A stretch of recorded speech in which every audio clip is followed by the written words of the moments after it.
der Hoffnung, dass die Tipps aus dem ersten Teil schon hilfreich waren, knüpfen wir direkt im zweiten Teil an den letzten Tipps an und ich wünsche euch viel Spaß.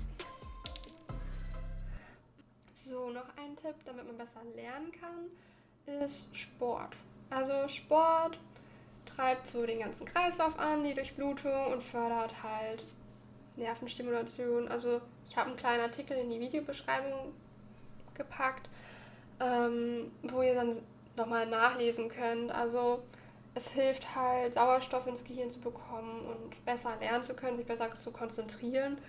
Und es hilft halt, also aus meiner eigenen Erfahrung, ich habe nicht immer Bock auf Sport und aus meiner eigenen Erfahrung weiß ich, wenn ich in der Klausurphase mir so sage, ich mache jetzt eine Woche nichts anderes oder 2 Wochen nichts anderes mehr, als für diese Klausur zu lernen und ich mache auch keinen Sport, weil dann würde ich ja 1 Stunde am Tag verpassen, in der ich lernen könnte, was ich meistens noch nicht mal tue, sondern prokrastinieren.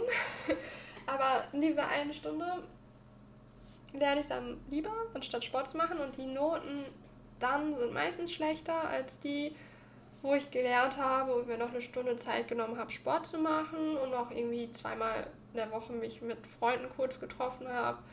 Also da sind meistens die Klausuren, wo ich geschilter war und mehr Sport gemacht habe, waren einfach besser. Das ist meine Erfahrung, also kann ich den Artikel nur bestätigen. Und zusätzlich zum Sport hatte ich ja schon erwähnt, Freunde treffen, einen Ausgleich finden, irgendein Hobby machen, wo man nicht an Uni denkt, das nichts mit Uni zu tun hat, für das man vielleicht 1-2 Stunden am Tag hat. Also einfach mal 1-2 Stunden am Tag abschalten, hilft auch ungemein, damit man später wieder neue Energie hat, sich halt zu lernen und auf Studium zu konzentrieren. Also ja. Noch eine Sache, die ich sehr gut fand, war mein Tablet. Also ich hatte mir zu Beginn des Studiums halt für 400 € ein kleines Tablet geholt, das nicht sehr viel kann. Aber Office 365 mit OneNote und OneDrive läuft da drauf. Ich habe darin alle meine Bücher, die ich auch aus der Bibliothek häufig downloaden kann als PDF. Ich habe darin meine Skripte. Ich habe in OneNote meine Skripte mit Notizen. Ich habe immer alles dabei gehabt und noch immer. Egal, wo ich hingegangen bin, ich musste nicht schwer tragen und mit dem Stift auf dem Tablet zu schreiben war auch voll okay. Ich hatte jetzt nicht die krasseste Auflösung, aber es hat voll gut geklappt und deswegen kann ich das eigentlich nur jedem ans Herz legen, der dafür ein bisschen Geld hat. Aber es gibt Kommilitonen und Kollegen, die ich mal gefragt habe, die meinen, dass sie das mehr ablenkt. Also wenn ihr dann nicht auf OneNote seid und Notizen macht, sondern dann lieber in den Browser geht und googelt und YouTube-Videos guckt, dann ist natürlich das Tablet nicht gut. Aber ich meine, wenn ihr die Skripte downloaden könnt, wenn ihr in der Bibliothek die Bücher downloaden könnt, wenn ihr in der Uni Internet habt und einen Stromanschluss, warum nicht? Und wenn ihr das Geld dafür habt. Also mir hat es super geholfen, ich fand es toll und kann es nur jedem weiterempfehlen. So, noch ein Tipp, der sich mehr aufs Lernen bezieht, ist, wenn ihr den Lernstoff lernt und euch anschaut, überlegt, wie würdet ihr als Prof das abfragen?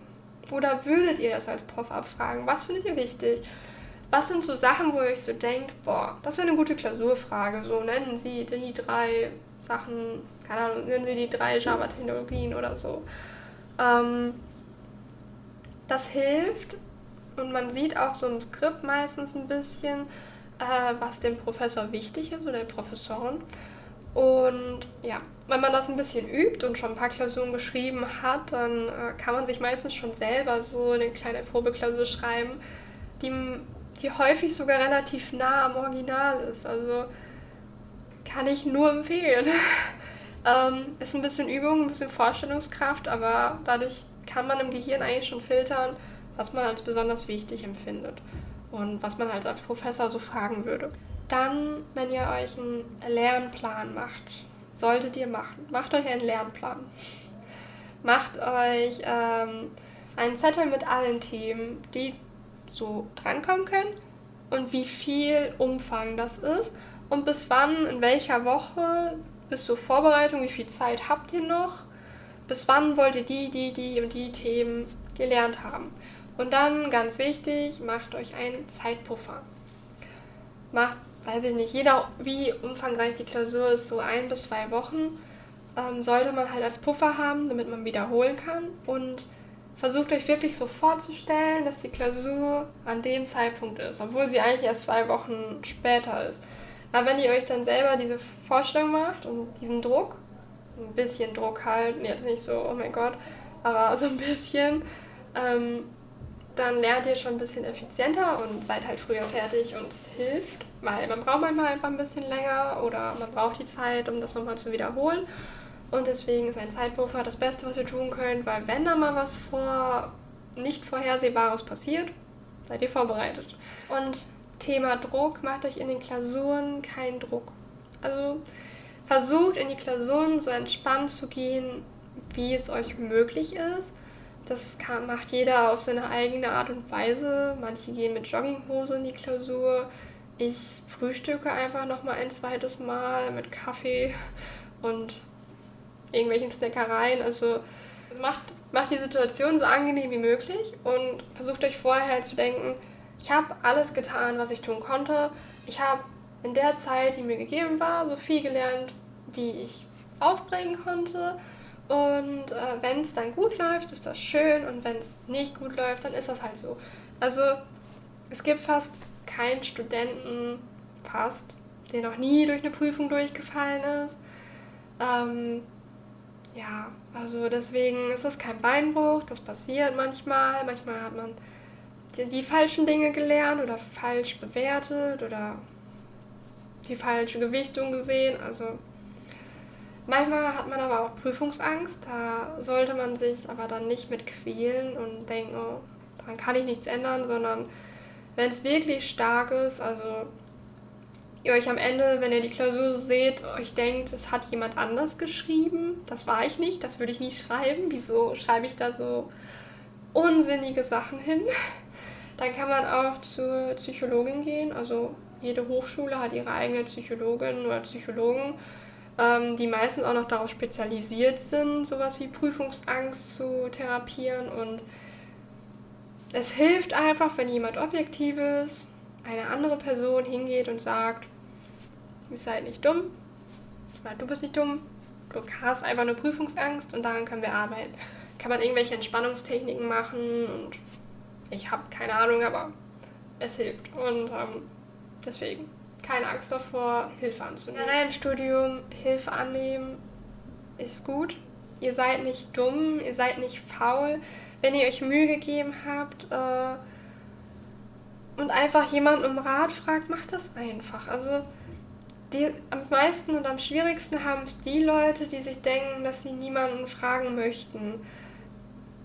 Und eigentlich kann man sich immer irgendwie gegenseitig helfen und gegenseitig Tipps geben. Also es ist meistens nicht so oh, ich nutze dich aus und sag mir mal alles so. Man kann immer zusammen lernen und sich gegenseitig helfen. Also sollte man auch keine Angst haben oder sich nicht scheuen zu fragen. Mein allerletzter Tipp wäre, sich auf Stipendien zu bewerben. Also ich kann es nur empfehlen. Häufig gibt es mehr Stipendien als Bewerber. Also zumindest an unserer Hochschule. Das ist dann schon mal verschenkt und total schade. Und ich kenne keinen Studenten, der nicht knapp bei Kasse ist und es nicht gebrauchen könnte. Deswegen versucht es einfach, ihr habt nichts zu verlieren, außer ein bisschen Zeit und Mühe.